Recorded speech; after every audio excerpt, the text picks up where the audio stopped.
no water. A washroom without running water, a leaky ceiling, and mold in the kitchen are just a few of the problems in the Behchokǫ home. Chris Dryneck says he's been trying different avenues for assistance without any luck for years.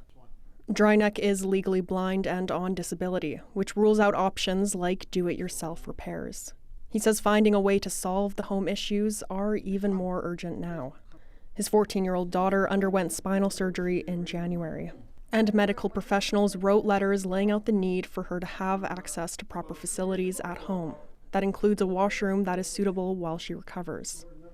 Dryneck says he sent those letters to the Cleachon and territorial government, but he added that his asks for help stretch back much farther than that.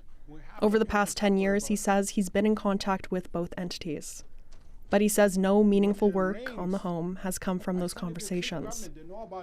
And they said they're going to put disabled people first.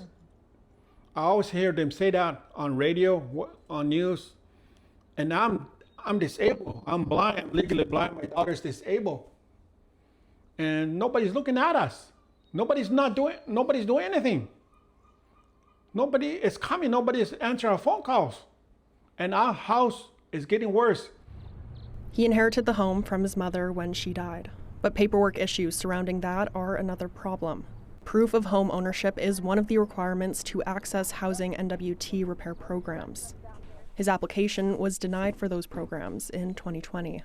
In a statement, the Cleachon government said Dryneck's home is among those set for repair, and that the Cleachon government is aware of this situation and understands the concerns raised by the homeowner. The property has been assessed through the Cleachon government's housing repair program and is among the homes being advanced for repair as part of the government's ongoing efforts to address housing needs across the Cleachon region.